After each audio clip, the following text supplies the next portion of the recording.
Hi friends, நம்ம வீட்டில் இந்த வாட்டி சீத்தாப்பழம் நிறைய காய்ச்சிருக்குங்க. ஆனால் கரெக்டான பதத்தில் எனக்கு பறிக்க தெரியாது. அதனால் நம்ம பறித்து வச்சு அது நிறைய வீணாக தான் ஆகிட்டு இருந்தது. ஆனால் இப்போ தெரிஞ்சுக்கிட்டேன். இப்போ காய் பாருங்கள், இந்த சீசனில் சளியும் பிடிக்கும், இந்த பழமும் இப்போ தான் காய்க்கும். இந்த மரம் தான் நிறைய நான் போட்டிருக்கேன். ஏன்னா இந்த பழம் எங்கள் வீட்டில் எல்லாருக்கும் பிடிக்கும். இங்கே பாருங்கள், என்ன இப்போ தெரிஞ்சுக்கிட்டேன் அப்படின்னா, இப்போ இந்த காய் இருக்கு இல்லையா, இது போல் கருணைக்கு நல்லா இங்கே பாருங்கள், நல்லா பிரிஞ்சா போல் இருக்கு இல்லையா, இந்த ஸ்டேஜில் பறித்து வச்சோன்னா 1 நாள் இல்லை 2 நாளில் நல்லா பழுத்துருன்றதை தெரிஞ்சுக்கிட்டேன். இப்போ நாங்கள் பாதி பறிச்சுப்போம், பாதி அணில் சாப்பிட்டு போயிடுவாங்க. இப்போ 10 பழம் மட்டும் பறிச்சுக்கலான்ட்டு. ஏன்னா காற்றுல ஆடி ஆடி இந்த செவுத்தில் மோதி மோதி அந்த காய் நல்லா அடியவும் படுதுங்க, கருப்பு கருப்பாக ஆக ஆரம்பிக்குது.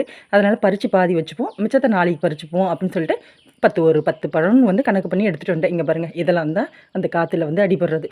இதில் ஒன்று பழமாகவே இருந்ததுங்க. இப்போ நான் பிரித்து காட்டுறேன். இது ரொம்ப இனிப்பாக இருக்கும், சூப்பராக இருக்குங்க. நம்ம வீட்டுனாலே ரொம்ப ஸ்பெஷல் தான். அதுவும் எங்களுக்கு ரொம்ப பிடிக்கும். இங்கே பாருங்கள், பிடிச்சிருந்தா லைக் பண்ணுங்கள், ரொம்ப பிடிச்சிருந்தா ஹார்ட்டின் கொடுங்க. Bye friends.